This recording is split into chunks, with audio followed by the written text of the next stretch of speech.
Okay. Good. This is going to be strap in for this one, folks. Get your snacks, get your drinks. This might be a long one. Okay, you don't have as many notes as I thought, but that's not all right. We're good. I think we're gonna be okay. Okay. Maybe save your snacks for later. Who knows? No, have snacks. Snacks are if you want to go get snacks, go get snacks. We're not gonna stop you from doing that. I might. Travis might come find you and remove your snack privileges. No, I'll just take the snacks. Oh, just take. Okay, yeah, I see. You'll just be snackless. Yeah, that makes sense. May not be the best marketing material for our podcast. Well, we'll come out with TO snacks. Ooh, little branding opportunity. That sounds fun. Little energy bars. Yeah, that'd be cool. Maybe a sports drink. Yeah. That would sell. That would be crazy, dude. We could do that. Fuck merch. TO sports energy drinks. Can have my own snacks. Oh yeah. Anyway, we've got a lot to cover, so we should probably try to get started. Did you ever watch Ellen? Your mom watch Ellen? Like Ellen DeGeneres? Yeah, like her talk show. I've seen like clips from it, but I didn't. Oh well, my mom likes Ellen a lot. The talk show anyway, and it always ends because she's like the producer for her company or whatever. So at the end, it's like they do like the little sign offs for the companies. Yeah. And so hers is like I think it's like her spinning and laughing or something, and it's like anyway. I don't know if it's like a callback to how her stand-up routine was when she was a comedian or something. I don't know. It's just like who knows? Anytime I hear anyway, that's how that's not what you think how of. It sounds in my head. I don't care how you say it. That's how I hear it. Anyway. I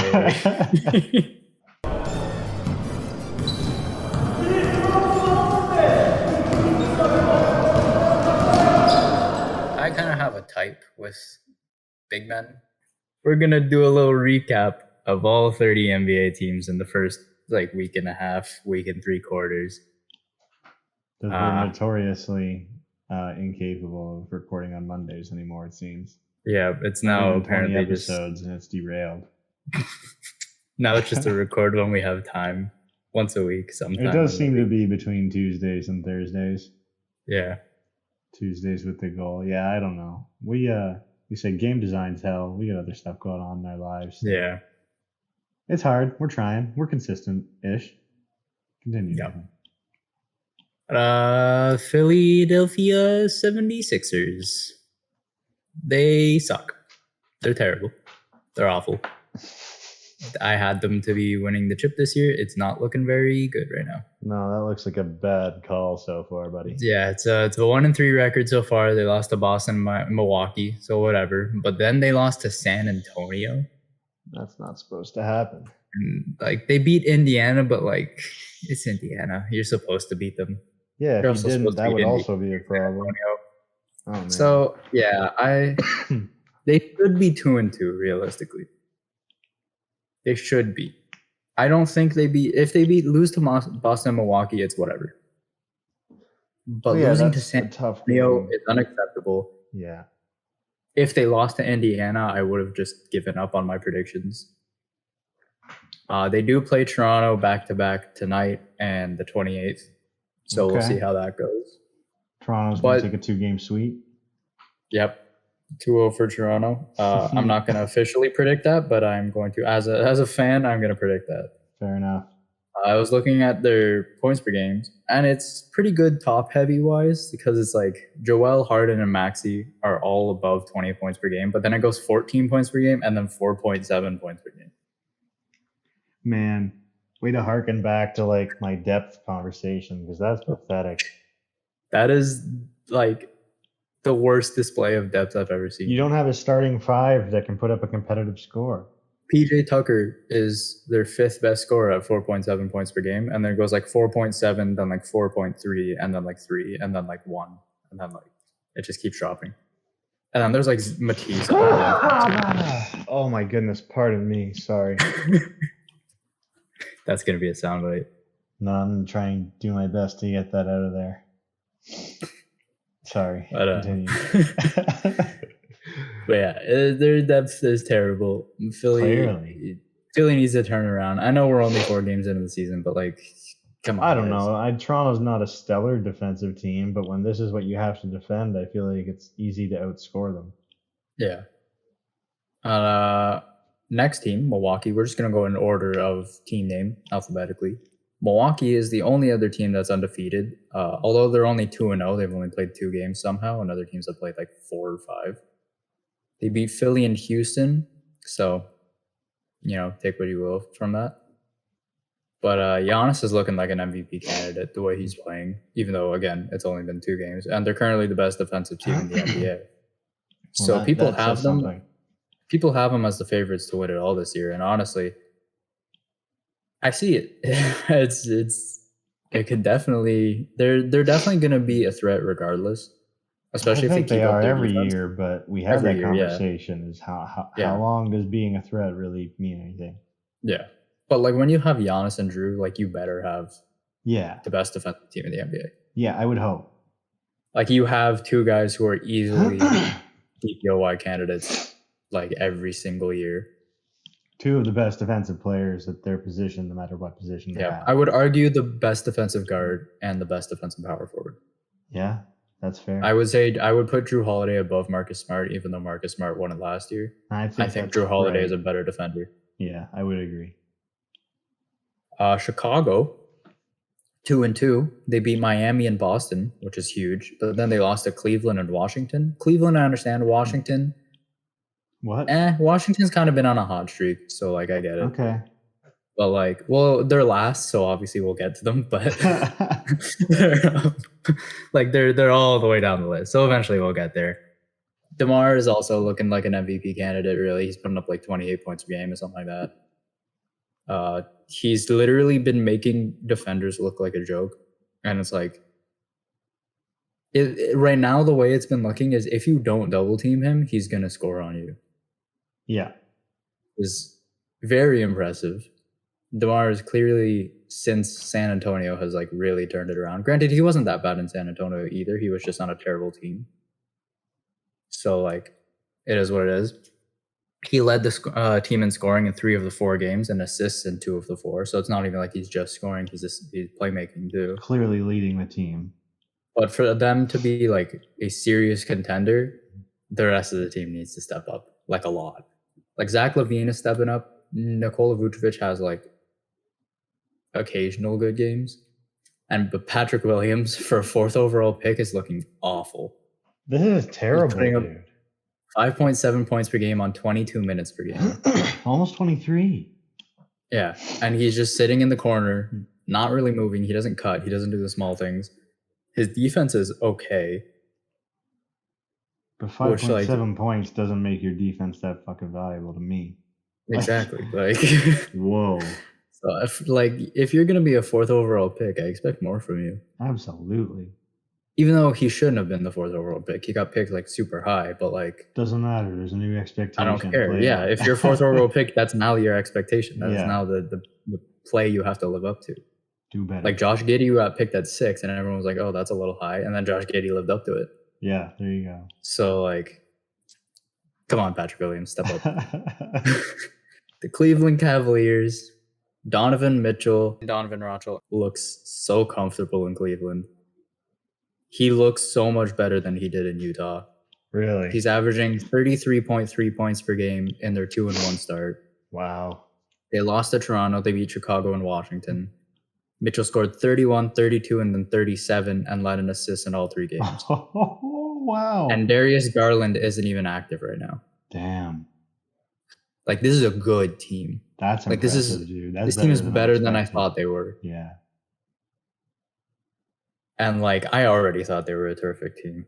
The team is currently second in more points. Credit than I was, but... Yeah. Team's currently second in points differential, 4th in field goal differential, and 4th in 3-point differential. Wow. So they're when they win by a lot. Clearly. And when they lose, they don't lose by a lot. Yeah, it's always going to be a competitive game. Yeah. So Cleveland is a good team. I would watch out for them. Honestly, I'd put them top 4 in the East if I'm calling it right now. It's great that Toronto beat them so far. Yeah, Toronto's the only team that beat him so far. So, attaboys. Wasn't that the season opening game though? That was a season opener. Thought so. It was a close game. It was a really, really close game. Boston also looking really, really good. I'm surprised that they're actually doing pretty good despite all the stuff that went down in the offseason. Mm-hmm. Losing Ime Udoka and Robert Williams isn't even starting because he's injured and all that stuff. But they're 3-1 start. They've only lost to Chicago. Tatum is up there with Giannis and DeMar in the way too early MVP race. Well, that's interesting. And they look good. Kind of they look really, really good. I know 2K did their sim. So every year NBA 2K does a sim on who's gonna win what award, who wins the championship. And that 2K has Tatum winning the MVP. Damn. And I'm like, okay, I see you guys. And honestly, I don't think it's that far-fetched. Neither do I, really. When you consider how good that team can be and what he contributes to them, I mean. Yeah. So I said, I don't think they can make another finals run again this year. You said you were crazy. Clearly, I'm eating my words. And, you were crazy. I hope I said you were crazy. You might have. But yeah, I think they can do a finals run this year again. And especially when Robert Williams is back and they have an elite defender in the 5 spot. Right now it's Al Horford, who, again, isn't bad, but definitely not an elite defender. Yeah, no. Far from an elite defender. I think he's better offensively, but he's far from an elite defender. Yeah. The Clippers, 2-2. They beat the Lakers and they beat Sacramento and the Lakers. They lost to the Suns, and last night they lost to the Thunder. And what I said earlier in the other episode, where I was like, they're going to do okay when they have PG and Kawhi, but those who are going to get injured and they're going to be mediocre, that's what's happening right now. PG and Kawhi didn't play last night. They got blown up by the Thunder. And then PG and Kawhi do play. They beat Lakers and, Sacramento. But still, I mean, again, it's what you expect from the Clippers. Yeah, it's what you expect. When those PG and Kawhi there, it works, but they're not always there. No, exactly. And when they're not, the team's mediocre because John Wall is your best player at that point. Yeah, and that's frankly not enough. No. Memphis. My note just says Ja Morant because, let's be honest, that is Memphis. He has 34.3 points per game in a 3-1 start where the only loss is they lost to Dallas, but they got absolutely destroyed by Dallas because Luka was on something different. Yeah, just Luka. And did he end up with the triple-double last night? He did not, I don't think. He might have. Let me check. There wasn't much time left when we were watching in the lab, and I saw the watch. But yeah, it was the Grizzlies are crazy. Ja Morant's nuts. I don't know what else there is to say about them, to be honest. He's a legitimate superhuman, face of the NBA caliber freak. Yeah, he's gonna he's gonna be like a Russell Westbrook but better, like a prime Russell Westbrook but better. In my eyes. I don't think he can be. I don't think he's not going to win an MVP at some point. I think you're right. Because he's too good. It's a little unfair how good he is, to be honest. Does feel broken. Luka Doncic was 3 rebounds away from a triple-double. Damn. But the Hawks, they don't really look like they're going to improve above a 6th or a 7th seed. But DeJounte Murray looks super, super comfortable there. Good. They had a 2-1 start where they lost to Charlotte and beat Orlando and Houston. So they haven't really played real competition yet, to be honest. Yeah. But DeJounte Murray is looking super good there. If he works in there, then you can make the playoffs and see what happens and add some pieces, and then I think they're gonna cause some problems in the playoffs. It'd be exciting. I mean, they are that type of team. Yeah. So I mean, they're not. I don't think they're ever gonna be a chip contender, but they're gonna be the guys that ruin the chip contenders' runs. Right. They're gonna get in the way of anybody coming through the playoffs. Yeah. You know who isn't, apparently? Miami. 1-3 start. Incredibly disappointing. Jimmy Butler's trying his best as per usual, and Bam Adebayo has been incredibly inconsistent. That's disappointing. Especially because I have him on my fantasy team. Of course you do. But Bam Adebayo, I don't know what it is. Either he's taking too many shots or he's not taking enough shots some games. Defensively, he still looks like Bam Adebayo, but like that's not enough. You need Bam Adebayo to be. We need Idris Adebayo to be an offensive threat as well. Because right now all he's doing is catching like MVP conversations in the preseason. I had him in DPOY conversations. Okay, fair enough. I don't know. I would like. You're right. The thing with big guys is that not every one of them, but it's easy to come across a big guy who can be a great defender, in my opinion. But what makes the separation for Bam and guys like him is the fact that they are serious offensive threats. That's what wins them MVP. Yeah, literally. Bam Adebayo was supposed to be, and is supposed to be, I wouldn't say was, but is supposed to be like a two-way threat, more so defensive than offensive. But he's a lob threat. He's the kind of guy that could run the floor. He's never going to be the kind of guy that dribbles, but he's going to be a 2 or 3 scoring option potentially and put up serious points. Like that's the expectation. And he's just not doing that right now. And it's not, the Heat are again slapped around because of it, and they need to kind of pick it up. I'm sure the Heat will pick it up. I'm sure something's going to happen, and then they're going to kind of figure it out. I agree. But Miami's supposed to be like a top 3 team in the East right now, and it's not looking like that.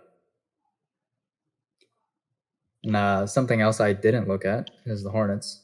I haven't watched any Hornets games. I'm sorry, Charlotte, but you guys just aren't interesting when LaMelo doesn't play. Fair enough. Hayward looks good, though, from the box scores that I looked at. They have a 2-1 start. They beat Atlanta and San Antonio. They lost to New Orleans. Beating Atlanta is big for them. Beating San Antonio is whatever. And then losing to New Orleans is perfectly normal. It's kind of a New Orleans is probably going to be like for them. Yeah. New Orleans is like a top 4 team in the West this year if they keep playing the way they are. I mean, if LaMelo was there, it might be a bit more disheartening, but yeah. But yeah, there's not much to talk about for Charlotte. I haven't really watched. I don't think anyone's really been watching Charlotte. A lot of the other people I watch, other podcasts I listen to, most of them just kind of glaze over Charlotte because there's not much to talk about right now. Fair enough. Something there is a lot to talk about. This is the Utah Jazz. The Utah Jazz. Why are they good? Clearly, they do not care about Victor Wembanyama. At all. They don't want. They said we don't need Victor Wembanyama. We have Lauri Markkanen.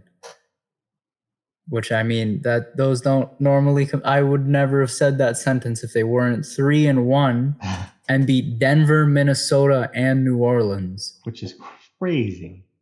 All 3 of those are playoff teams. Yeah. This is and they beat them all. Like the fire sale Jazz with bad jerseys. I don't even. They lost to Houston somehow. I don't understand how that worked. But like, the fact that they beat the other 3 teams is very impressive.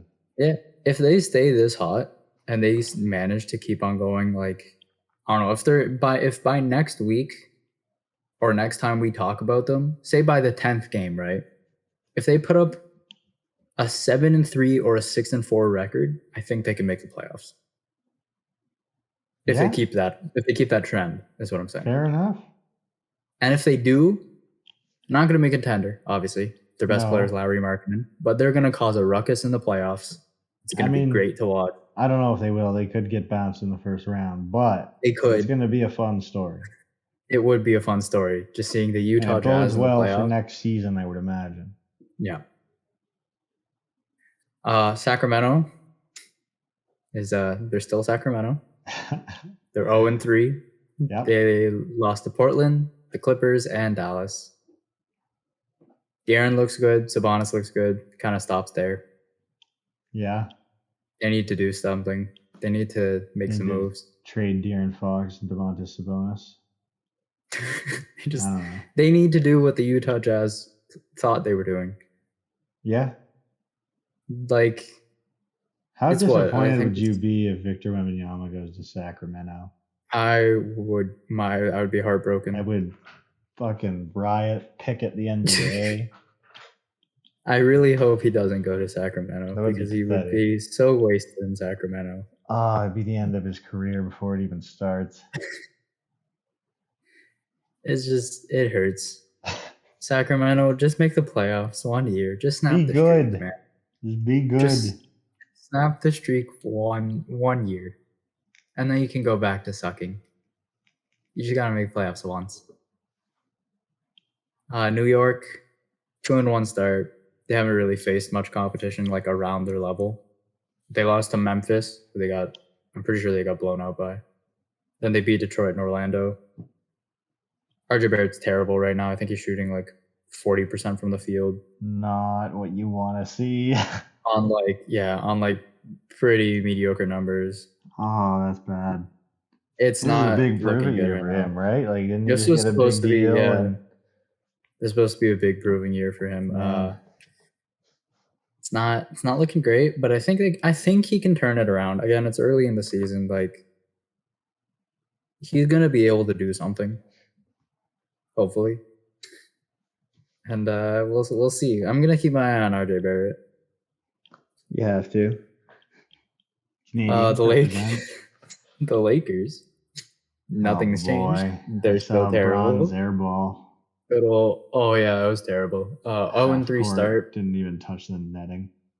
I don't even know what you do now. They have no shooters. They're shooting. Anthony Davis is currently the worst jump shooting power forward in the league. Yep. He's stretching. I think he's close to, if not past, the worst shooting power forward in NBA history. Jesus. People have Anthony Davis as like a top 5 power forward, and I don't know if I believe that anymore. How could you? I have him as a top 10, but not a top 5. No. Clearly not proving it. He's playing like he's a role player, but he's shooting like he's a starter. Mm-hmm. And or he's shooting like he's a star, but he's playing, producing like a role player, yeah. And I don't know what to say. Like, Russ isn't doing good. Russ is playing poorly. Braun is honestly the only person who's playing moderately good, but he's having a down year. Yep. Shooting air balls. I mean, he's still putting up the numbers. It's just because he's shooting a lot. Like, he's the only guy scoring, so obviously he has to put up numbers. So Lakers. That's it. That's all I got for him. The Magic. I've said it probably a million times now.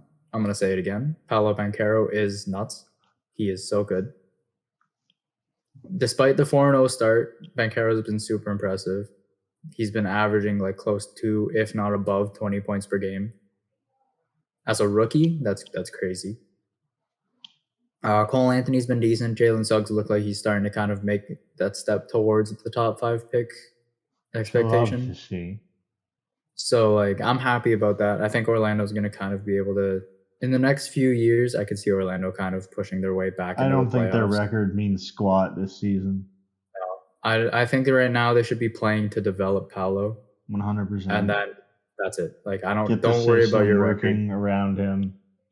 Maybe if you're garbage enough, snag Vic too. Put him beside Paolo. That'd be crazy. Unstoppable. They would be a contender, like, immediately. Immediately. Next season, instantly you have expectations. Yeah. Dallas, they're 1-2 right now.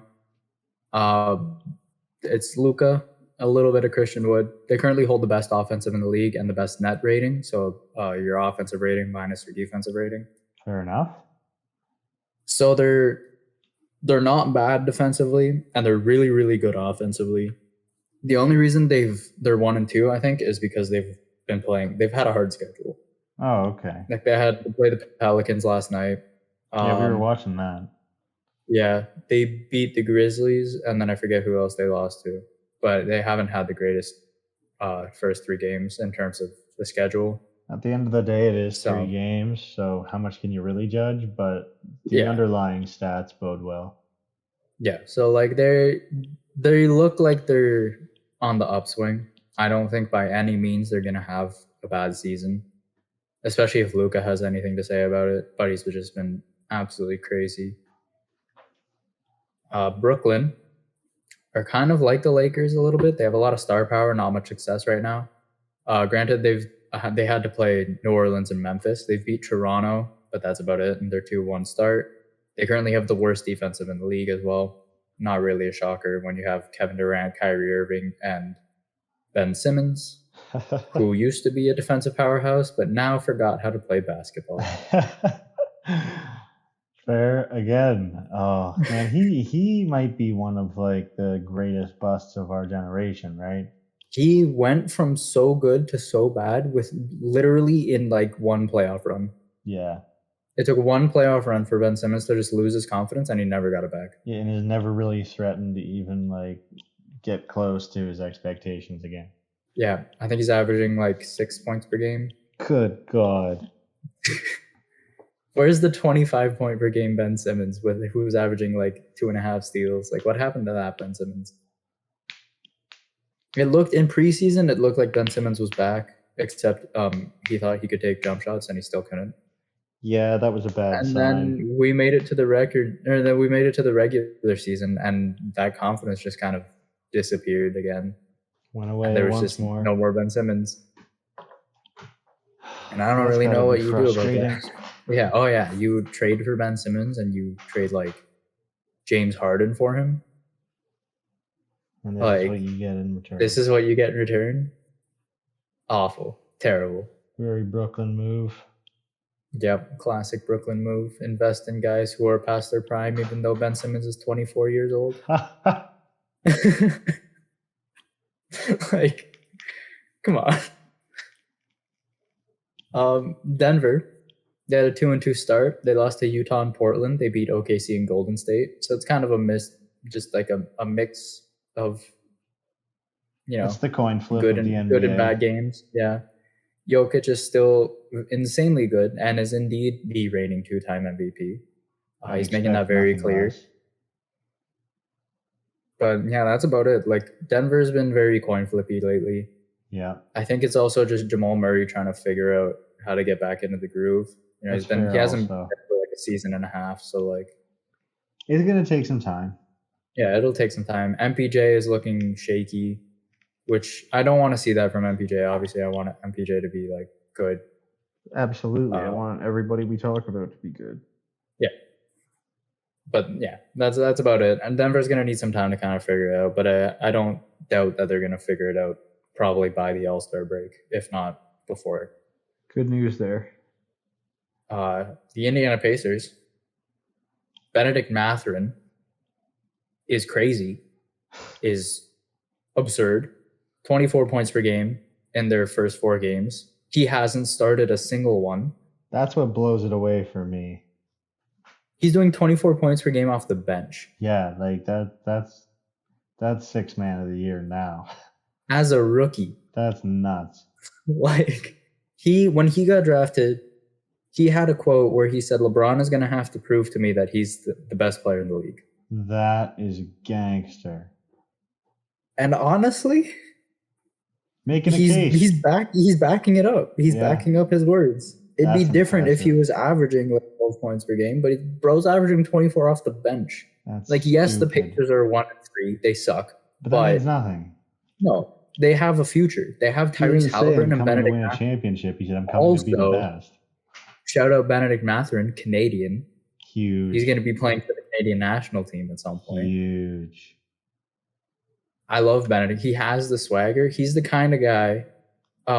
Shout out Motown Noah. He's a great YouTube channel. He does a lot of stream of consciousness, just kind of rambling videos.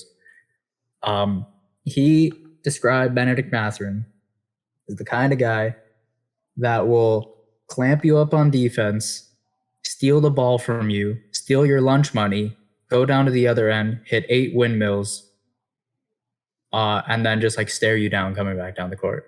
Most points in first 3 career games since 1995, 72. Yeah. Wow. He is absurd.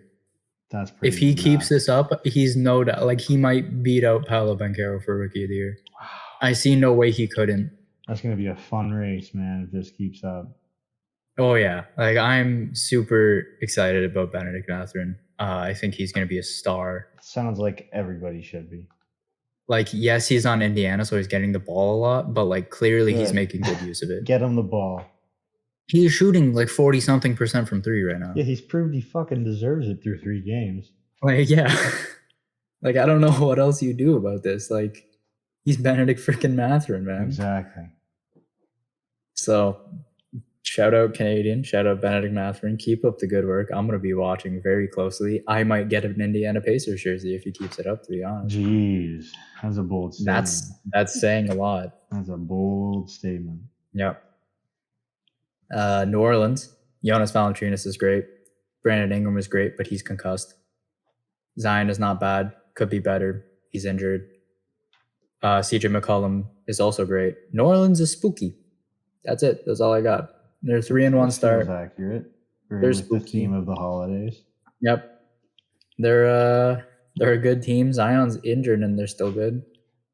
Jonas Valanciunas is the board muncher that he always has been. This man is the cookie monster of rebounds. Do you think there's any regret in the Raptors anywhere that they Yes, there's so much. As a Raptors fan, there's so much. I miss Jonas Valanciunas. You'd say that. I miss Jonas Valanciunas so much. I think he's just even in Raptors land, he's so like just criminally underrated, I think. Oh yeah. I think he's just criminally underrated, period. Like yeah, he has had multiple All-Star seasons in a row and just never got an All-Star nod. I know, he's been totally robbed. Like Jonas Valanciunas, people need to stop sleeping on Jonas Valanciunas, guys. Come on. Please. One of the best centers in the league. Without a doubt. Like, what was his stats last year? Were 17.8 points per game, 11.4 rebounds, 2.6 assists. How do you not want that guy on your team? Like, that's a good player. That's a really good player. Not for nothing. He's a handsome guy, you know? He's a good-looking man. Good-looking Lithuanian giant. Also known as the Lithuanian Lightning. Wow, what a name. Good nickname. I rock with it. Go Detroit. 1-3 start. Jaden Ivey looks like Morant light. I'm excited about it. Yeah, that's pretty awesome. Bojan Bogdanovic has been actually surprisingly good. He leads the Pistons in scoring right now. Extra winning that trade. Yep. Obviously they suck right now, but they're also along the same lines of like Indiana and all them, where it's like it doesn't matter if they suck. They have a future, and that's what they're building for. I wouldn't be surprised if in the future the playoffs consisted of like the Magic, the Pistons, and the Pacers. Which, saying that right now, I sound like a lunatic. But when you actually look at their future, it's impressive. I mean, they have a good future. I've said it before. The NBA is better when they're good. Yeah. And if I'm Detroit, I think it's time to move on from Killian Hayes. It seems crazy to me. He hasn't been performing well. He hasn't performed well in seasons. They keep on trying to kind of get him to work, and it just doesn't happen. Where does Killian he go, Hayes has been? I don't know. I don't know who wants him at this point.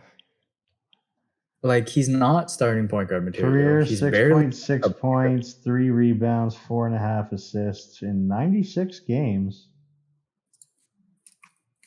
Yeah, this is a -1 win share for his career. Yep. This is poor, I'll say. And this year he's putting up 2.3 points per game in 17 minutes. And the minutes have like consistently gone down in his 3 years now. Yeah. But that's just because like I think Detroit's also realizing. Yeah. Like maybe it's time to move on. Maybe it's time to say goodbye to Killian Hayes. I would be very interested to see where he goes and what they get. Former 7th overall pick, which is a little disappointing. A little bit, but it's not over. He's 21. Yeah. I think what hurts me the most is his 13% field goal percentage. Yeah, that's really ugly. He's averaging less than a field goal a game right now. Like, that's not what you want to see. No, that's horrendous, if I'm being honest. It's a 10% 3-point and a 13% field goal. Pathetic, man. Yeah, it's not looking good for Gillian. I would move on from him. I don't know how you trade him. I don't even know if you trade him. Maybe he's worth like a second somewhere. Man, that's a sad fall from grace. From a 7th overall pick, yeah. That's I was high on him too. I really liked Killian Hayes coming in the league. A lot of people were. And he just clearly did not pan out. So it kind of sets Detroit back a little bit, but they got Jalen Duren and Jaden Ivey this year. I think they're going to be all right. They have Cade Cunningham. They have Isaiah Stewart. They have Sadiq Bey. They're fine. They just need time to kind of give them 3 years, and we're going to be talking about them a lot. Yeah. Toronto, 2-2 start. They beat Miami. They lost Miami. They beat Cleveland, and then they lost to Brooklyn. So not bad. They took it was a nice. I think Miami beat us at home, so then we went to their house and we beat them at home. Oh, that feels good. So that's nice. I think I'd be Kyle Lowry if we beat Brooklyn. Yeah, Kyle Lowry had a nice little moment with his fellow Raptors. Good to see. You always love to see those. Pascal Siakam is on track for another All-NBA appearance. Scotty's been kind of starting off slow, but I'm sure he's going to pick it up. And defensively, Christian Koloko looks like a terrific draft pick. Love to hear it. That's all I want to hear from Christian Koloko is I want to hear defense. I don't care if he can score or not. I just want to hear defense from that guy. There we go. Keep that shit up. I'm liking it. Houston, we're going to revisit the KPJ contract. Still doesn't look worth the contract to me. He's shooting 40% on 7 for 17 field goals made per field goals attempted per game. That's bad. Which is like, it's telling me, yes, he's scoring a lot, but he's taking way too many shots. Exactly. So, like, I don't care that he's scoring a lot if it's on really poor. If it's incredibly inefficient, you're ruining the scoring system for the rest of the team. Like, it's terrible. I know on paper, on basic stats, he looks like he's worth the contract. Once you go into the advanced stats, he looks much like the opposite. Yeah. Like, I don't know.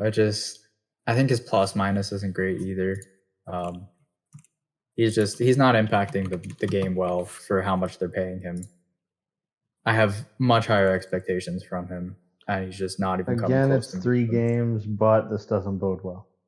Yeah, exactly. Like, everything I'm saying, take it with a grain of salt because, it's 3 games. Maybe 4 games. But his current value over replacement player is 0.1. Wow. So that's rough.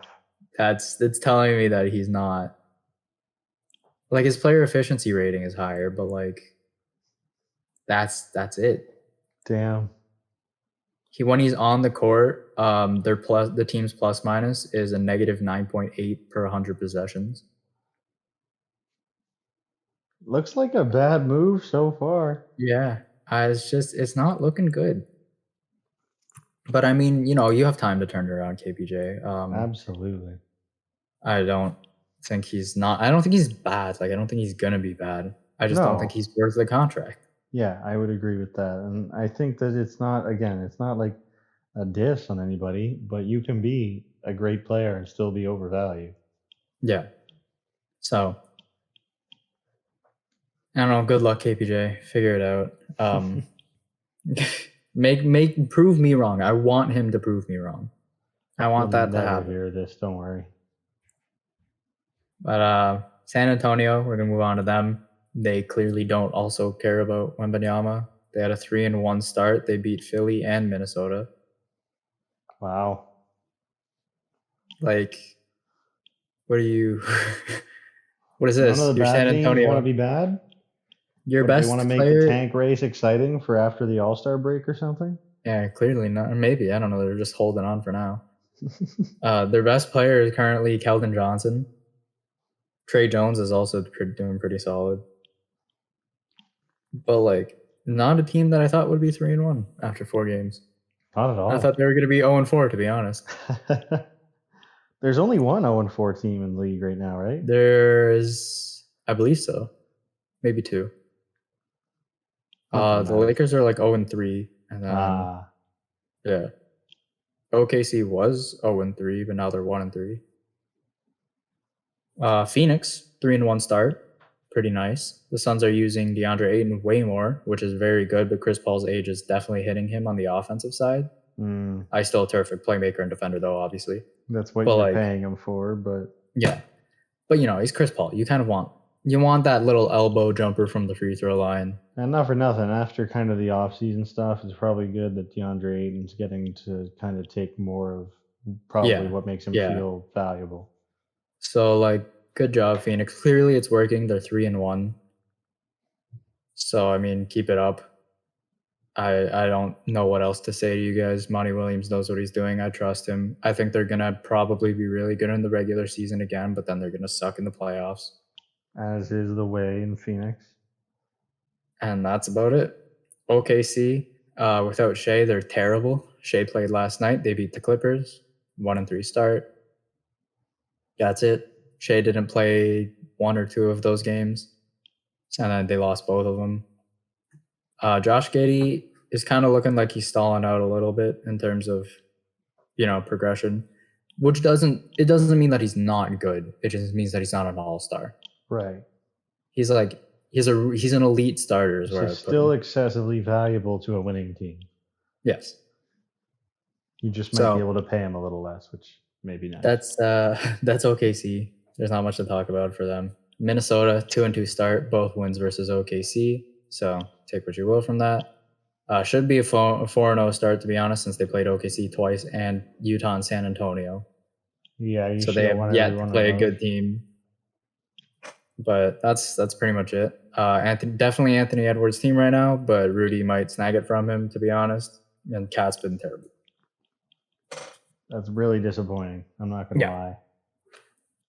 Portland, 4-0 start. They beat the Lakers, the Suns, the Kings, and the Nuggets. Is Portland good? Probably not. Maybe they'll prove me wrong. Damian Lillard looks like he could be an MVP candidate if he keeps it up.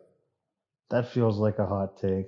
Even if he's good, that feels like a hot take just because it's Portland. It does. But Portland's also 4-0, so I don't know what else to say.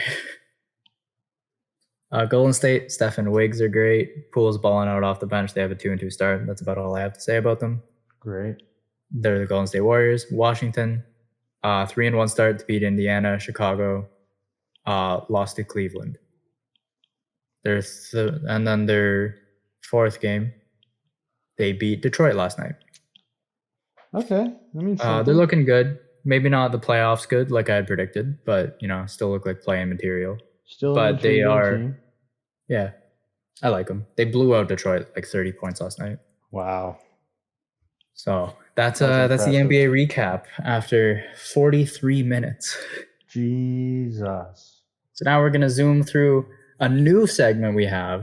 We're gonna have to play the standard, the miscellaneous theme for this.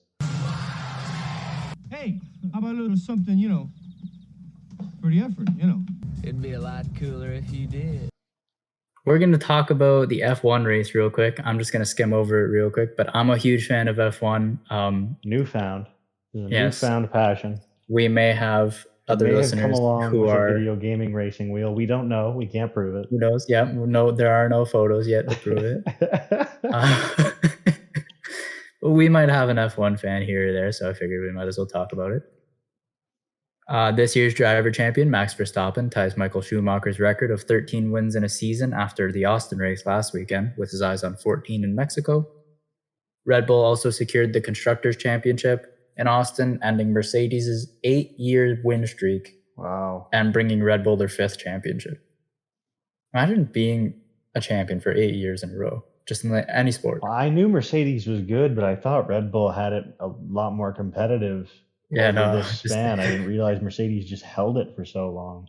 In the past 13 years, only Mercedes and Red Bull have won both the constructors, like either the constructors or the Right. drivers' championship. Only 4 drivers have won it. Lewis Hamilton has won 7 of them. Damn. Max Verstappen has won 2. Nico Rosberg won 1, and then I forget who won the other one. I'm sorry. Close. Better than I could have done. Yep. Carlos Sainz had pole position going into the race, but God damn it. Sainz. Say it right. True. Sainz, my bad. We can't had pole position going into the race, but was taken out of the race by George Russell on turn 1 of lap 1. So well, I've never heard of him, so he shouldn't have done that. George Russell is currently responsible for 6 of the crashes this year. 6 of like the big crashes.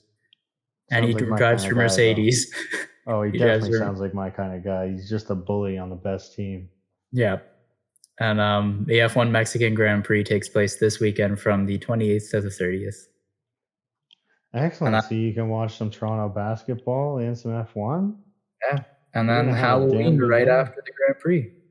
Wow, right. I guess this is kind of our Halloween episode, isn't it? I guess this is our Halloween ep. Unless we do one on Monday, then it actually is a Halloween ep. Because then it's on Halloween. We might get to celebrate Halloween twice. Maybe I'll go buy a bunch of Halloween candy. Yeah.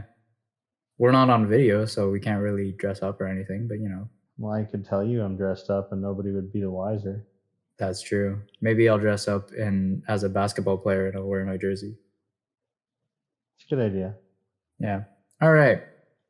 Now for my favorite segment. I don't know if it's your favorite segment, but it's definitely my favorite segment. It's up there. Jersey Talk. This day in sports might rival it just because we get to talk about like yacht races and stuff, but true. Jersey Talk, the fact that now I'm excited about some jerseys helps. That's for damn sure. Yeah. I love Jersey Talk. Jersey Talk's great. The NHL released all 32 reverse retros for this year.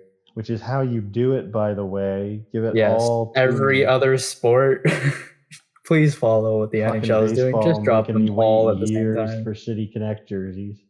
Like, I don't want each team to individually introduce it. I want to see them. All of them. Give me the collection. Yep. So I figured we could start left to right, top to bottom. Good idea. I have all the teams here, so in case you don't know who is who, I could help point that out. There's a couple I couldn't guess, but most of these I got. All right. Panthers. I'm assuming you're going to put this graphic on the screen so people can The one you sent me? Yeah. I can do that. All right. Panthers. They're Panthers jerseys. I don't know. I don't really have. It's interesting, but I don't know. They're the Panthers, so I don't care. Yeah. It's the same thing with the Habs ones. I like the Habs ones just because they're Habs ones, but it's nothing special. I'm not gonna try and act like they're crazy new things. Detroit's are god awful. I'm not gonna lie. I don't hate them. It's a very old school hockey thing to do, just like the name and some stripes. Yeah, but they're okay. It looks more like just a sweater to me than a jersey. I guess, but that's kind of what hockey jerseys were for a long time. Like the Chicago one kind of shows it too, right? The problem I have with stuff like that is I don't like when they go too far back. I think, but it's because like if you're an original 6 team, like that type of heritage means something. I've seen games played with like original like 1900s jerseys and stuff. The Leafs do it too. I think it is just that original 6 thing, but yeah, I can't imagine they're out all the time in these. The Flames ones, I like it except for that little bottom part. Oh, I didn't even notice that until you said it. I don't know what's going on there. That's annoying. I'm not a fan of it. It just kind of hurts to look at, to be honest. Yeah, I don't like that. The rest of it's perfectly fine. All of the rest of the jersey, I like it. I dig it. But that little diagonal stripe at the bottom, yeah, that's aggressive. I don't like it. It's too thick. It's too in your face. The Habs one's nice. Yeah, the Habs one's nice. I'm a sucker for a classic blue like that. I guess move on to the next section. Is that Oilers? Yeah, that's Oilers. I like them. Okay, they're classic. I just like that logo. That's like my favorite Oilers logo. So really? Yeah, I like that one the most. Okay. So I like those jerseys. I don't think they'll be wearing them too often. I but feel like the them. next three, like Jets, Lightning, and Leafs, are all mediocre at best. The Jets ones are just Jets ones. I hate the Lightning ones. I don't know if you've seen what Lightning ones up close. 2017 era jersey maybe. I don't know if you've seen here. Let me pull it up for you. If in the meantime we'll talk about the Leafs ones. But the Leafs ones are kind of just like Leafs they're just jersey. kind of Leafs ones. Maybe like one of the more old school logos, but even then all the logos look the same. These are the Lightning ones for this year. Oh, bless you, Bean. Oh dear God, yeah, that's when you see terrible. them up close, they're awful. They're terrible. Oh, that font for the numbers is horrendous. I know it hurts. It hurts. It hurts. I don't like it. And I also don't like that it's like gray at the top with black on the sleeves, and then the Lightning is like it should be black on the top, gray on the sleeves. I would agree. And then make the Lightning blue, not yellow. Yeah, that's annoying. It's just I don't know what's going on there. I think they probably Anaheim. I like Anaheim. I'm always a sucker for a good Mighty Ducks jersey. Really? Yeah. I never formed the attachment. I prefer the purple and green. Yeah. But I do like the well, I have a slight bias towards the Ducks because the one year that they won the Stanley Cup, Giguère was the goalie and he brought it to Quebec and I got to see the parade. Oh, that's pretty sick. And like I was like 2 feet from the cup. That's pretty cool. So I have a little bias towards. My buddy's dad used to work for the company that like transported and presented the Stanley Cup. Oh, that's so cool. Imagine his basement is nothing but sports memorabilia. It's nuts. That's nuts. Like all the signed Red Wings stuff. It's crazy. Anyway, yeah. Sabres are Sabres jerseys. I don't know. I like that logo. I prefer if it's in the black and red. The jersey's cool. I'd wear one to a party or something. The Bruins ones I really like. It's very interesting. It's very different. I like it's fancy, but it's not too much going on. No, it's cool though. It's very unique.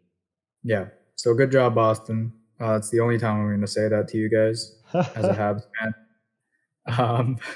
Preds is excessively mediocre. Preds is I don't like the logo. I think I prefer. The logo just looks bad. It's not a great jersey. The Blues one, on the other hand, is fantastic. The Blues one, I like it mostly. Mostly. I don't like. I would rather the whole note be contained within the St. Louis and the Blues. Like if they moved the St. Louis up and then they brought the note smaller a little bit. I guess. Otherwise, I love it. I think they're great. The Coyotes ones. I think they're just Arizona now. Yeah, they're Arizona. I like all of it except for the bottom. The bottom's not. I think the bottom looks good on another sports jersey, like on a basketball jersey. I think that's fine. Maybe, yeah. I don't like it on a hockey jersey. That's fair. But that's about it. That's all I can really say about the Arizona Wild, Coyotes. just with a different color scheme. The Wilds just give me Hartford Whalers colors. A little bit. Like vibes. That's all I see out of it. I like them though. I enjoy them. I don't think they're terrible. I don't think they're great. Stars ones I love. Are cool. Yeah, I like that. Because it brings me back to the Mike Modano era. Oh yeah. And that's a good time. That's a good time. A tough son of a bitch. The Canucks ones I love. Is that a Canucks jersey? Oh, yeah. That might rival like one of my favorite jerseys in hockey. Because it gives me pond hockey, it gives me pond hockey vibes. Well, like my favorite hockey jersey by far, and I don't have one, is it's Canucks, but it's their black, red, and yellow one. Oh yeah. That's like the coolest hockey jersey to me, and this one is right up there, I think. Like it just looks like it was meant to have a hoodie underneath. Yeah, it does. I love it. It's great. It looks like a pond hockey jersey. It's terrific. I think it's great. Kraken is fantastic here. Kraken ones are great. The one problem with like them and the Golden Knights is they don't really have a retro. Like there's no retro for them. No, they don't. But this jersey makes me like their jerseys more. I would say the same thing for Vegas. Both of them they're good additions to their collection. I love the Vegas ones. The Sharks ones, I'm not a huge fan of. It's okay, but I never loved that throwback colorway. Yeah, I'm not a huge. I think it's a like a nod to the Golden Seals, It is. but I'm not. The I Golden don't know. Seals they're cool because of what they are, but I don't Yeah. miss that color. But not as a striped jersey. No. It's just that it isn't it. The Canes ones are Canes jerseys. I don't like. I feel like I've seen that jersey a million times. It's okay. It's kind of the same thing with Colorado. Yeah, it's just a throwback Avalanche jersey. Chicago, I like Chicago more than I like Detroit. I'll agree with that. It looks a little bit more like 40s or 50s, kind If of Detroit, like modern. if Detroit went more that pathway, I think I'd be fine with it. Yeah, Detroit's more like 1910 to me. Yeah. It's a little too old school. So like, I like Chicago's. It's kind of in that little like a middle tier for me, where I'm just like it's not bad, but it's not. I'm not like I'm raving just over it. I don't realizing think they I'm- only had like a few actors that they put these jerseys on. For Yeah, photos. it's always like the same few guys. Strange. That's why they're in groups. Right. Capitals, I love the Capitals jerseys. I love the Good. Rangers It's a jerseys. good one. Yep. Blue Jackets is whatever. Is whatever. Senators Same thing. is whatever. Vegas, I love. Pittsburgh, I love. Pittsburgh Philly's is- literally their regular jerseys. Well, I was gonna say Pittsburgh and Philadelphia are just jerseys they already have in their collection. I just like Pittsburgh's logo. I think that's their best logo. That old school logo is really cool. Philly literally just took their regular jersey and went, guys, look, we made a new jersey. Like, I don't know what to say about them. I'm just disappointed by Philly, to be honest. I don't know. As a semi-Pittsburgh fan, fuck Philly. So Kings, I like. Kings is good. Islanders Devils or whatever. Your Devils And is good. Islanders is fantastic. I love the Islanders one. Yeah, I it's think a they're great terrific. one. Yeah.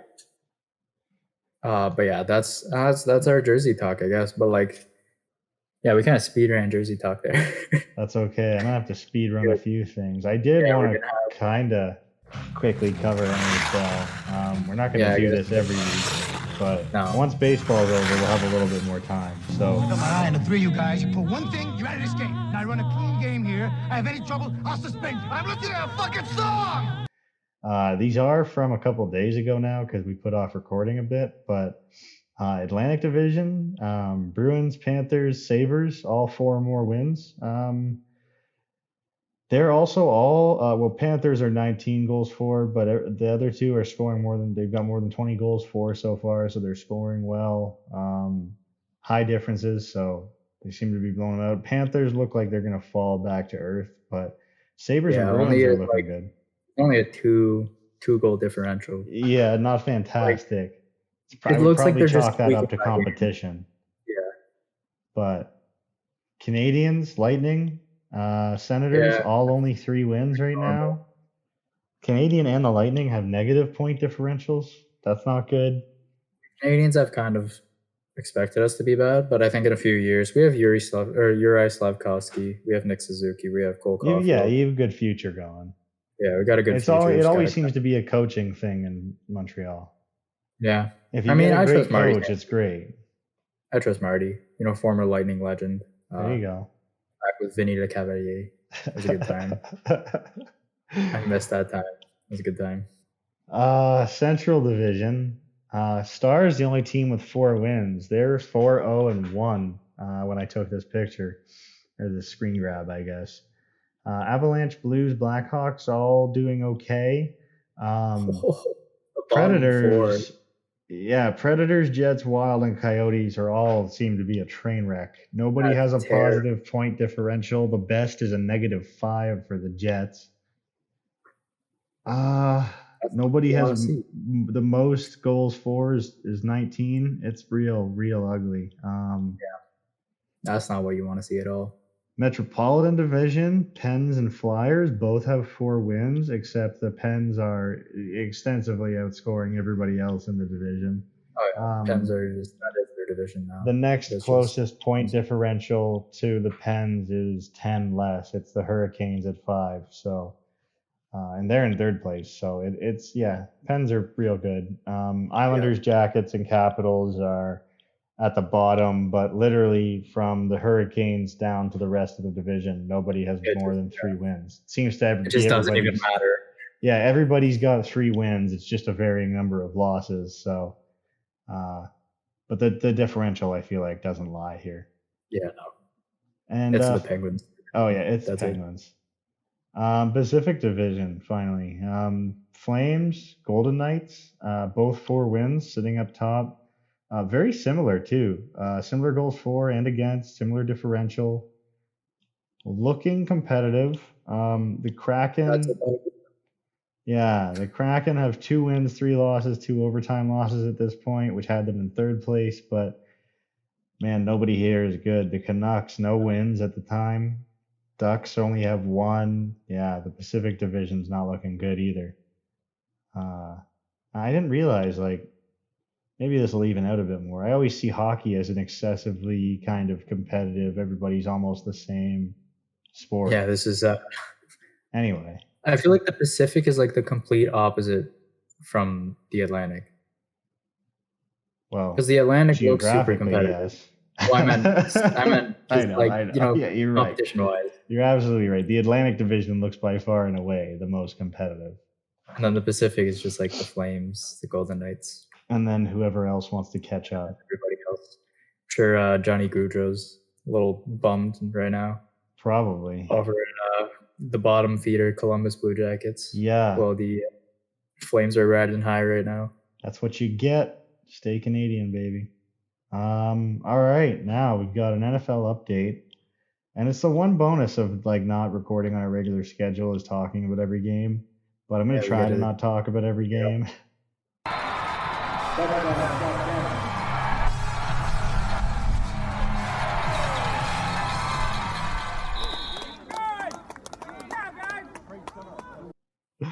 What are we sitting at right now, Nate? We are just over an hour in. Okay. We got this. Cardinals beat the Saints 42-34. Andy Dalton, Jesus Christ, 30 for 47, 361 yards, 4 TDs, 3 interceptions. That's just filling out the stat sheet, my friend. Yeah, it's just trying to get a little bit of everything in there. Kamara had 49 yards and 11 rushes, which isn't enough if you have Alvin Kamara on your team. Chris Olave, 7 receptions, 106 yards, though. And Rashid Shaheed is the Saints returner and has maybe one of the best names What in a the NFL. name. What a beautiful name. Yeah. It sounds like it could be said forward and backward the same way, but it isn't. Dehas Desar would be it backwards. Amazing. Still Pretty good name either way. Still good, yeah. Kyler Murray was meh. DeAndre Hopkins came back, and it clearly mattered since he was by far and away the best receiver, but he was pretty much the only receiver. Ravens beat the Browns 23-20. Brissett 22 for 27, 258 yards, but that's it. Chubb and Hunt both had TDs. Very different days on the ground, though. Chubb had 91 yards. Hunt had 4. Amari Cooper, Njoku, and Peoples-Jones all had 70-plus yards, and Myles Garrett looks to be feeling okay after his car crash. He had a sack and 4 tackles. Lamar Jackson, Nathan, this is pathetic, eh? 9 for 16 on 120 yards, and that's it. He rushed 10 times for 59 yards. That's it. How do you win? How? That's what I mean, right? Gus Edwards had 66 yards, 2 TDs on 16 carries. So I guess it was just, if we get close, let us punch it in. Yeah. And Justin Houston had 2 sacks for Baltimore, too. He was their biggest defensive presence on the day. And this is hilarious. The Panthers beat the Bucks 21-3. Oh, this was awful. We've been covering it every week, Nathan. I didn't realize this is the Bucks' 4th loss in 5 games. Yep. Brady was 32 for 49, 290 yards. Philip Walker, 16 for 22, 177 yards and 2 TDs. Not really sure what to make of it. What's funnier yet is that the Bucks dropped to 3-4 and still lead the NFC South. So what's the worry? Terrible. Oh man, the NFC shouldn't be allowed to compete in the playoffs this year. I'm not gonna lie. The AFC is far superior. Bengals beat the Falcons 35-17. Marcus Mariota did nothing. Falcons defense had 3 sacks, but Joe Burrow balled the fuck out. 34 for 42, 481 yards, 3 TDs. He had 3 rushes for 20 yards and a touchdown. And he had 345 yards in the first half alone. The Falcons were shut out in the second half. So not even remotely competitive. Joe Mixon, Tyler Boyd, Jamar Chase, they all had really good days. Boyd and Jamar Chase each had they had 155 and 130 yards. T. Higgins was just under 100. And Bengals defense was good too. They had 3 sacks. So Cincinnati looked fucking unstoppable this game. But the thing is, it is the Falcons. So take that for what it's worth. Cowboys stomped the Lions 24-6. Goff has 2 more interceptions to his career list. Aiden Hutchinson had a sack and a half, though, so that was impressive. I think it was Dak's return. Either way, he was mediocre. Zeke had 2 TDs, but he wasn't even the team's leading rusher. Yeah, it was kind of a mediocre day. Cowboys got it because it's the Lions. Yeah. Here you go, Nate. Giants beat the Jags, eh? I mean, I'm just expecting terrible year. Maybe still playoffs, though. Probably, hopefully. Division sucks, so there's a chance. 23-7 was the final there. Daniel Jones, 19 for 30 with a TD, but he had 11 carries for 107 yards and a touchdown. And Nathan, I went into depth a little bit here. That's 9.7 yards per carry. Okay. Saquon That's had crazy. 24 carries for 110 yards, no scores. That's 4.6 yards per carry. Trevor Lawrence had 300 yards. I guess that's something. And Travis Etienne Jr., 14 carries, 114 yards, 1 score, only 8.1 yards per carry. So Daniel Jones, mobile QB, I guess. Maybe. You know what's hilarious? What's hilarious?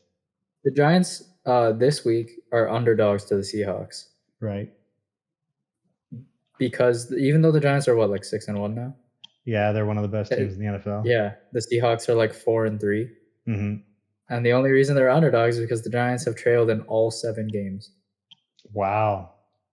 That's impressive. The Giants have been trailing in every single game. They've had to come back in every game they've played. Yep. Wow. That's not a good pressure you want to have on yourself. I can't lie. No. It's not something you I see why they're underdogs now. Absolutely.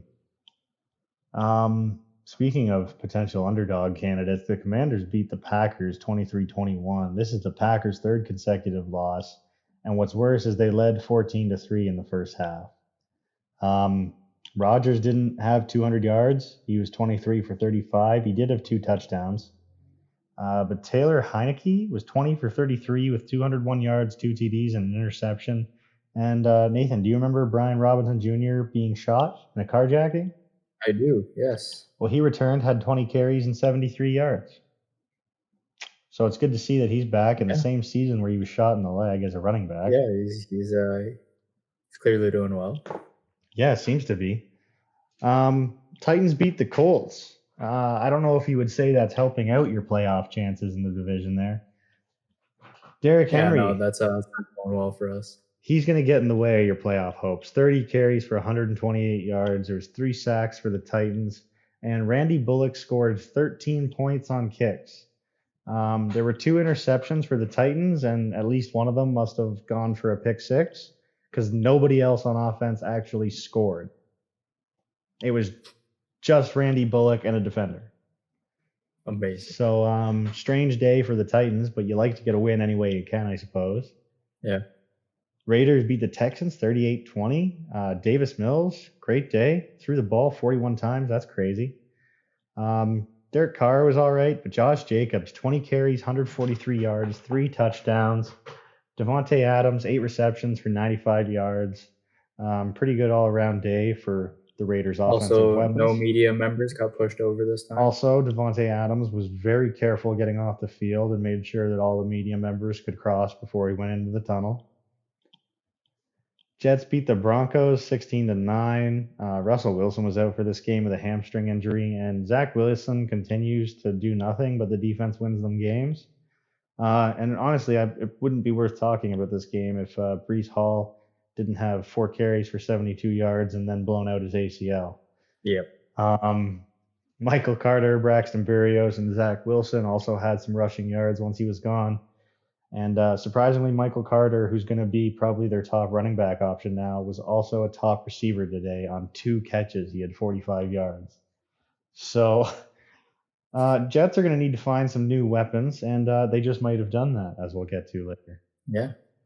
Chiefs beat the 49ers 44-23. This is the first meeting since Super Bowl 54, which I thought was interesting.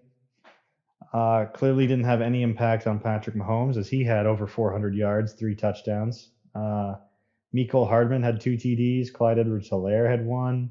Juju had 7 receptions for 124 yards and a score. Marquez Valdez-Scantling, it says 3 receptions for 11 yards. I think that might be 111 or 110 or something, and I forgot to type it. Because he I was like, that's not very impressive. He went absolutely off. Chris Jones, 2 sacks, and Jimmy G had a good game too, actually. Over 300 yards, 2 touchdowns, and an interception. But as we'll talk about later, McCaffrey, who was traded to the 49ers, Christian McCaffrey, not outstanding in his debut. No, not at all. 8 carries, 38 yards, not great. Kittle had 98 yards. He led the San Francisco receivers. Seahawks beat the Chargers. There you go, Nathan. That's why they're underdogs. 37-23. Gino, exactly. He's the man. Gino has been playing terrifically. Balling out, so consistent. 20 for 27, 210 yards, 2 touchdowns, 1 interception. Big story was Kenny Walker III, 23 carries, 168 yards, 2 scores. Kind of overshadowed Justin Herbert and the loss, who definitely deserves attention. 33 for 51, sure. Damn near 300 yards, 2 touchdowns, an interception. And Austin Eckler and Mike Williams had almost 100 yards and a TD each, so that was really good. Let's see, 2 more games here now. Dolphins beat the Steelers 16-10, and this is a really weird game. Kenny Pickett was 32 for 44, over 250 yards, but he had 1 touchdown and 3 interceptions, and I think 2 of them came in the last 5 minutes or something. More like Kenny Pick 6. Yeah, not good. Not how you win games. It was brilliant. Yeah, no, not at all. Terrible. Should be the title of the episode. Tua was 21 for 35 with 261 yards and a score in his return. And the Dolphins snapped a 3-game losing streak with this one. So they're trying to stay alive. And the game that we would have missed had we been on schedule. The Bears beat the Patriots 33-14, Nathan. Justin Fields, in our ever-evolving saga, 13 for 21, almost 180 yards, touchdown and an interception. That's above 20. Yes, it is. Above 20 attempts. He had 14 carries for 82 yards and a rushing TD as well. So it's good to see that the mobility is consistent. It's good to see the passing numbers going up. And I didn't realize, but apparently Justin Fields has become one of the most interesting project players in the NFL to me. Oh, fair enough. I didn't go into this season planning that, but I feel compelled to talk about what he's doing every week. We now need to monitor him. David Montgomery was solid. Khalil Herbert was too. It's just that Montgomery had a touchdown, Herbert didn't. Roquan Smith had a big day on defense. I think he had an interception, 8 tackles, I think 4 sacks or 4 tackles for loss or something Jesus. Yeah, he had a monster day. Bailey Zapp and Mac Jones, who played in limited snaps, were kind of mediocre at best. They both had interceptions, and the rushing game just didn't exist for the Pats. So absolutely nothing came out of it for them. But that's your NFL recap for Week 7 already. I feel like we're going to be talking about Super Bowl before we know it, Nathan. Yeah, I know, right? You know what's crazy? So Valentine's Day, what do we have due? Beta? Something like that, yeah. Valentine's Day is also always kind of when the Super Bowl is. Yeah. So that's gonna be a huge week. It's gonna be a big week for us. Yeah. But yeah, we'll get to some NFL news. We're looking good on time, I think. Oh yeah, look at an hour and 13. Nathan. Yeah, look at that. Easy peasy. NFL news. 49ers acquired Christian McCaffrey, as I said earlier, and I didn't realize Panthers got a 2, 3, 4, and 5th round pick for it. That's one hell of a haul for a trade. I didn't know what they were gonna get back for it, but it's a good McCaffrey haul. hasn't had the greatest year, but I mean, if you're the Panthers, you're still happy to have all those picks. You've almost doubled what your normal pick would be. right? Like he can I restock mean, your yeah, whole team. and he's still Christian McCaffrey. Like He is, and he's going to be a versatile weapon in San Francisco. They're a very versatile offense. They've got a lot of pieces, and I don't think his debut game is really anything to go off of, if I'm being not at honest. all. But I am excited to see how he ends up panning out. Speaking of additions, Ravens signed wide receiver Deshaun Jackson. He's 35. He was with the Rams and the Raiders last year. He had 454 yards on 2 touchdowns on 20 catches, which is still pretty good. I mean, that's almost 17 yards per catch, but he hasn't had over 500 yards since 2018. I mean, part of that is being in your mid 30s. Part of that is some injuries. But I mean, Deshaun Jackson, very good receiver in his peak, and the Ravens could use all the goddamn help they could get. So I don't see a problem with that. I'm happy with that. Jets wide receiver Elijah Moore wants out. He has apparently requested a trade. The team does not plan to make a move. He's only 22, and he's probably their most promising receiver on the roster. He hasn't been a major part of the offense this year, and that's kind of why he's frustrated. Supposedly he took a personal day and there were some conversations that were had.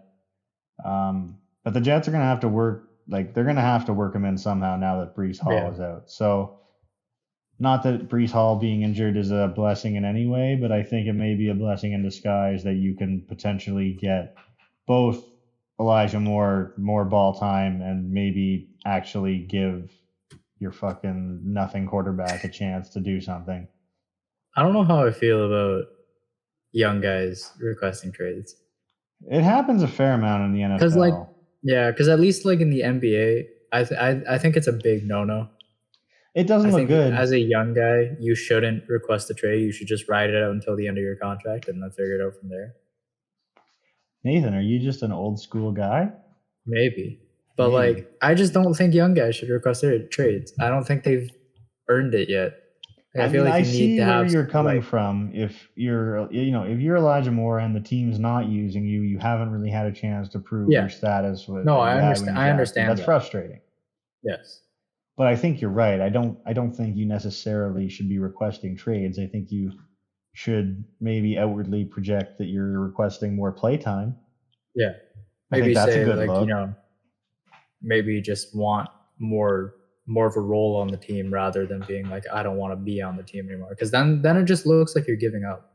Exactly. I mean, I think as a fan, if you hear a guy go, I want to be contributing, and he has not proved to you that he can't yet, he just hasn't had much of a chance, I think you kind of sympathize with that guy. But if you hear a guy go, I want out, you're like, well, then get the fuck out. Well, yeah, then leave. What? So yeah, I don't know. I don't. But it is New York. It is the Jets. I think it'll be fine. Yeah, they'll figure it out. What won't be fine is Breece Hall being gone for the rest of the season. He's been one of the league's most efficient running backs this year. He's a second-round rookie, which I didn't know. He had 213 yards over the last 2 games as well. And I don't know if you could tell by our summaries, but he's basically their only option there. He was the reason, along with their defense, that they were winning games. I think it'll seriously affect the Jets season, regardless of how Wilson can come out of this, whether it's more consistent, whether it's, Elijah Moore getting more ball time, whatever it is. I don't think the Jets recover from this well. But they did make a strong move to try and do so in acquiring James Robinson from the Jacksonville Jaguars for only a 6th-round pick. Surprised me. I feel like James Robinson got a little bit undervalued there. I think he's worth more than that. And he's coming in to be running back number 1, my friend. Were you a James Robinson guy? You're a Jags fan. I mean, I'm like a borderline football fan, so. Okay. All right. We'll say I like James Robinson. I think that he had a chance to really become one of the more explosive kind of face of the franchise running backs for football. But all of his injuries are just kind of not being able to take the next step. But I think going to the Jets is going to give him all the playing time he needs to go be a freak again. For sure. He'll probably have plenty of time over there to figure it out. Well, he'll go back to being the number 1 option, I'm sure, because that's just how their offense has been set up all year. Yeah. So good for him. Good for the Jets. I'm curious to see how this pans out if James Robinson goes there and just turns it on. When Brees Hall does come back, you could have both of them going. That'd be a real fun duo. Yeah, that would be terrific. You get Brees Hall out in the air more, catching a few more passes. That's real fun. PJ Walker named starting quarterback for Carolina over a healthy Baker Mayfield and a healthy Sam Darnold. Impressive, eh? XFL. Not what I would have XFL. thought. PJ Walker. I watched PJ Walker play in the XFL. He's That's good, man. so weird. Just, like an XFL QB. I mean, no disrespect to PJ Walker No, he's good at all. The XFL is, I think he played in the CFL for a bit too. I've heard multiple people say that the CFL is more competitive than the NFL. It's a different type of game, and the rules make it so you have far less chances to experiment on downs. And the only reason I agree with it, I might not say that they're more skilled than the NFL. I would say that they are more competitive just because there's a lot of guys trying to prove that they belong in the NFL. It is. It's kind of like the same reason why my mom likes watching the World Juniors in hockey, because she's like, they have something they're playing for. It's a lot of guys who have something to prove, so then it creates a lot of dog mentality. Yeah, it does. Because the NFL is a bunch of guys who have nothing to prove because they're there. They've got hundreds of millions of dollars. Yeah. No, I love the CFL. I like watching CFL games more than the NFL, if I'm being honest. And I think part of it is because, A, it's what I played, so I know it. And B, the field's wider. There's more room for stuff to happen. 3 downs forces you to be more active. It keeps things going faster. And it's just a more aggressive kind of style of play. I think, you're right, because there is something maybe more that they're playing for. But, man, I've not been disappointed by a Grey Cup game. I've been disappointed by a few Super Bowls. Yeah, a few Super Bowls have been kind of just whatever. Some of the greatest sporting events I've watched have been Grey Cups, if I'm being honest. Yeah. So, yeah, I don't know. But, yeah, I'm happy for PJ Walker. It's pretty crazy that if you're Carolina, you trade for Mayfield and Darnold and then end up with PJ Walker starting over them. You get PJ Walker to start instead. Speaking of starting over, Sam Ehlinger's starting over Matt Ryan as well. So Matt Ryan's interceptions for his career can maintain for a minute. And a guy I've never heard of can get a chance to prove himself. So we're going to look forward to that next week. And that brings us to some college football, Nathan. I hope that I didn't get schools wrong again this week. That would be nice. I think they're correct. Number 11, Oklahoma State. Sounds right. Score 17 or final 17 points to defeat number 20 Texas. They ended up winning the game 41-34. This was a real fun comeback. They came back in the second half, trailing 34-24, basically in the final minutes of the third quarter. They tied it early in the fourth on a go-ahead 41-yard TD. And then Texas got the ball back, but they just moved too slow. Quinn Ewers had a horrendous day. He ended up getting picked off on this drive. His final line, and this is not any line I would ever want to have if I played quarterback at any level. 19 for 49. He did have 319 yards and 2 touchdowns, but he had 3 interceptions along with the one to ice the game. Meanwhile, Spencer Sanders was 34 for 57, almost 400 yards, 2 TDs, only 1 pick. And Bijan Robinson was a beast again for Texas, 181 yards, 2 touchdowns, which is like video game numbers. Yeah. But Oklahoma State's now 6-1, Texas now 5-3. Texas probably still in the mix for a good playoff situation, maybe. Hopefully. I don't know if it's true, but hopefully. LSU hands number 7 Ole Miss their first loss of the season, and it's not a close one, 45-20. Ole Miss went up 17-3 in the first half, but they got outscored 42-3 from there on out. That is terrible. That's pathetic, my friend. Jaden Daniels went 21 for 28 with 248 yards and 2 touchdowns, which isn't all that impressive, but he had 121 yards and 3 touchdowns rushing. So One hell of a QB, and he transferred too. He's a transfer this year to LSU. I don't remember where he played prior. Not that it matters, but it was a big deal for him transferring, and he's showing it, man. That's one hell of a mobile QB. Yeah, that's good. That's impressive. That's very impressive. LSU is now 6-2, and they're hosting Alabama after its bye week, so that's going to be a really interesting game. Number 10 Oregon beat the undefeated number 9 UCLA 45-30. Oregon's looked really good since the week 1 loss to Georgia, which was a massive blowout. But today it was all Oregon. They were up 31-13 before halftime. The man himself, Bo Nix, 22 for 28, 283 yards, and listen to this, 5 touchdowns. Good Lord. They're both now 6-1, but it's a huge win for Oregon. It really helps them in their conference and their playoff chances. And I think UCLA, obviously having been undefeated to this point, is still in great shape. So yeah, that's college football for now.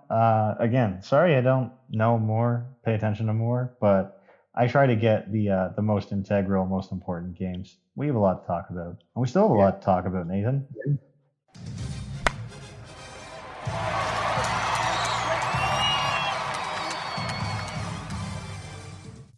You trying to say Jesus Christ can't hit a curveball? We have MLB playoff update and World Series preview because I believe in 2 days, on the 28th, the World Series starts between Houston and the Phillies. I can tell you now, I probably won't watch unless there's a Game 7. Houston swept the Yankees, probably finally concluded that kind of saga, that rivalry. Houston won 4-2, 3-2, 5-0, and 6-5. Phillies beat the Padres 4-1. Phillies won Game 1 2-0. They lost Game 2 8-5. Then they won Game 3 4-2. Came back in Game 4, which was a huge win to go. They won 10-6, and then they won 4-3 to cap it off. So yeah, like I said, I'm pretty much officially out on the World Series. I mean, I guess I'd like to see Philly win because like I've already watched them because of the Eagles just being undefeated, they have to already grease the pole in Philly. And Nathan, I didn't know this was a thing, but apparently climbing poles in the streets in Philly is it's basically a sport there. Yeah, it's like a thing. I saw that on Bleacher Report the other day. Yeah, there's guys literally walking around to power street lights, just greasing poles because when anybody wins playoffs, whatever, people go out and rampage. Apparently, it's such a thing that there's even Italian festivals that go on there, and they'll hang cold cuts from the top of light poles, grease them, and then it's a competition to climb them and take the cold cuts off. That's so weird. So they literally train for this. So Philadelphia is a beautiful place. Philly sports this year are going crazy, so I'd like to see except for the brother love going on. Well, we don't have to talk about that because the Eagles are undefeated and the Phillies are in the World Series, so it's fine. The Flyers aren't doing bad either. The Flyers are always just kind of consistent. Sixers got to step it up, basically, is what I'm hearing. I don't know, Nathan. Before we hear what I have to say, do you have a World Series prediction? I don't have a prediction, but for the sake of that one better, I want the Astros to win. Yeah, I mean, not for nothing. It's not a long shot to say that the Astros were going to be in the World Series, but to call it against Philly is a good one, and that guy definitely deserves $125,000. Yeah. This man has the chance to turn. He is 4 wins away from turning $50 into $125,000, which I would be pissing myself if I saw this right now. It's kind of like the couple that won, the Jays this year gave away the biggest 50-50 jackpot in MLB history. It was over $3 million. Yeah, I was in that 50-50. Yeah, were you? So was I. Yeah. And whoever won, Buck Martinez called them to tell them, and he talked about it on the air the next game, and he's like, "Hey, I called them, and I don't know if they didn't believe me or something. They were just like, oh, thank you,' and kind of that was it." And I was like, could you imagine? I I'd be would like, lose my "What?" mind. I wouldn't calmly be like, "Oh, that's great. Excellent news. Thank you," and hang up. Like, Yeah. I don't know, man. People who win money like that, I can't imagine what that would feel like, especially too on a bet, like not just on a raffle Yeah. giveaway, on a bet. Like I called it, bitch. Yeah, like everyone thought I was crazy. Exactly. But yeah, so right now Houston Astros are negative 200 favorites to win the World Series over the Phillies. Second straight season, fourth out of six that the Astros have reached the World Series. Frankly, I'm getting tired of it. The Phillies have had a good playoffs. They're 9-2 overall. They're 4-2 away, but the Astros are undefeated. They're 7-0 and they're 4-0 at home. They had a 3-game set in the regular season, October 3rd to 5th, so at the end of the year. And Houston won 2 of the 3 games. They outscored Philly 13-5, which probably will ring true for this playoffs unless Bryce Harper continues to do what he's doing. And they've met one time previously in the playoffs, but they were both in the National League. It was the 1980 NLCS. And for what it's worth, the Phillies beat the Astros 3-2, and they won the World Series that year in 7 games over the Royals. But yeah, the last time they played, they were in the same league, so there's probably not a long history of like rivalry or anything going on here. Yeah, no. It is of note, anytime you can talk about Dusty Baker is a good time. He's won pennants as a manager in both the NL and the AL, and he won a World Series as a player with the 1981 LA Dodgers. However, he's won the most games of any MLB manager without winning a World Series, which is over 2,000 now. It's 2,093, which blows my mind. But if anybody's going to get him one, it'll probably be Houston. Yeah, probably. And I guess something else of note, in the NLDS, the Phillies eliminated the Braves. And last season, obviously, the Braves beat the Astros in the World Series. So maybe that's indicative of something. I'm not sure. If I was to bet, I think that I would put money on the Phillies just because I think that's what would pay out if it won. But the Astros are probably where you're going to make your money back. So I don't know. I hope the Astros don't win it. I don't want them to keep having success. They don't deserve it. They're in Houston. Come on, what's so good about Houston?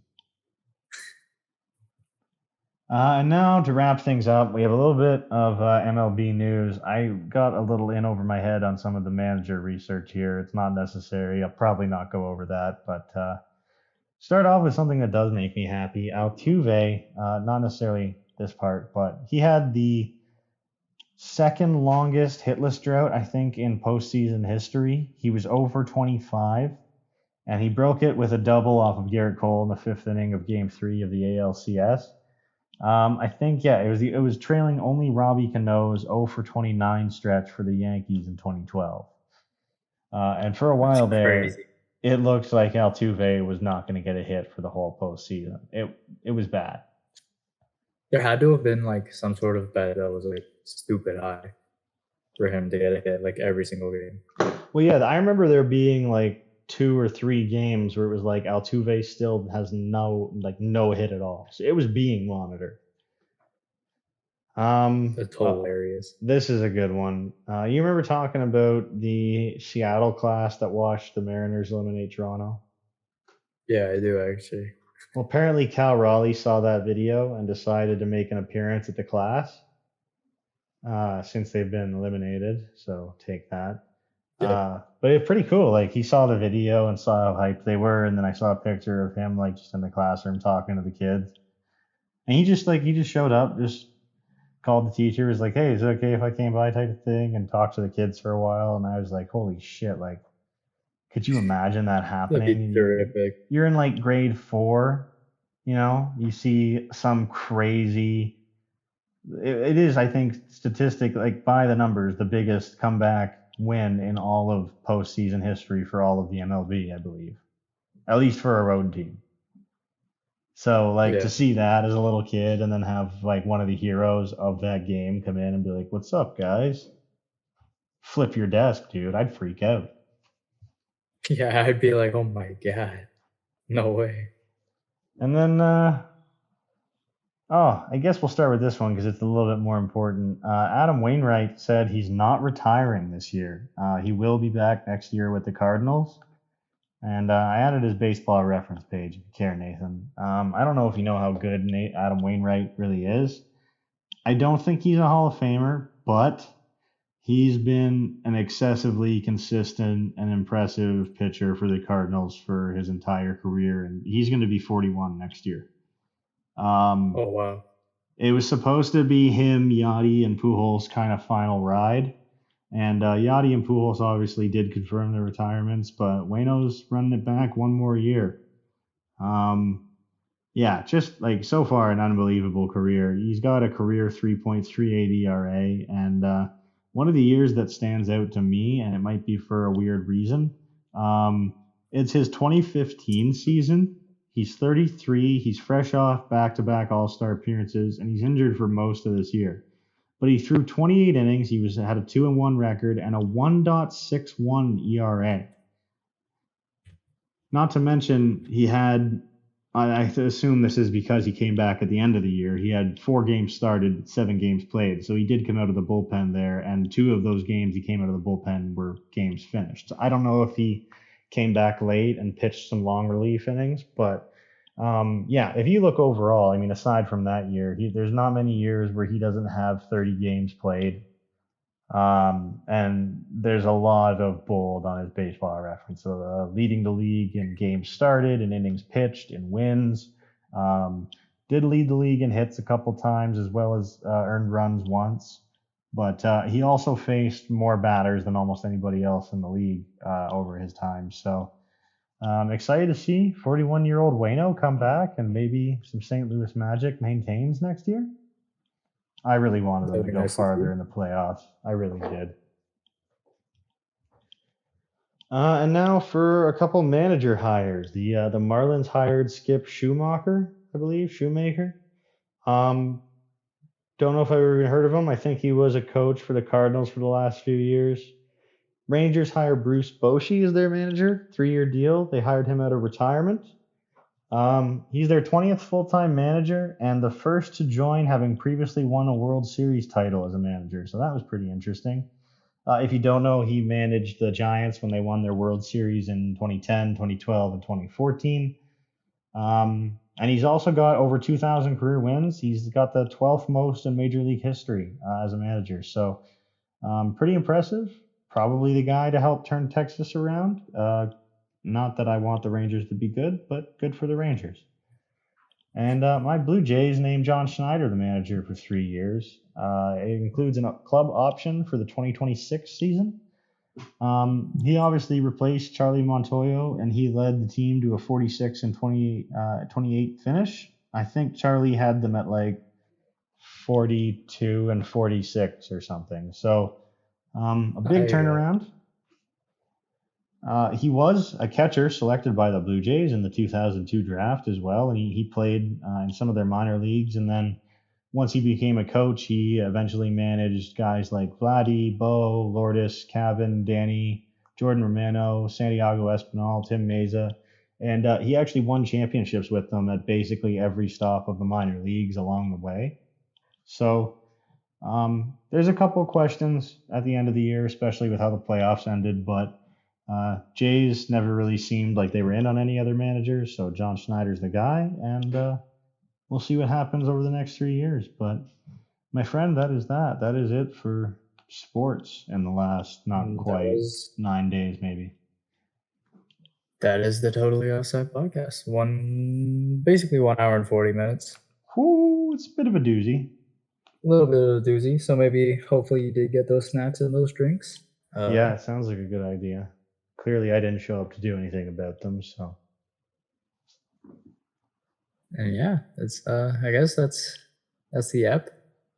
That is the app, I believe, Nathan. Do you want to sign us off, buddy? My throat is right worn out here. Check us out on Twitter, Totally Off Pod. Don't forget to leave a like, comment, subscribe. Share with your friends. Please. We could use That would be wonderful. I'd like to maintain maybe more than 4 views per week. That would be fun. Yes. And the rebrand is coming sooner than we might have anticipated. Yeah, because Nathan's actually a genius, for those of you who aren't aware. And he's come up with something that we're a big fan of. So, yeah, look out for that in the next few weeks. And again, thank you for listening once again.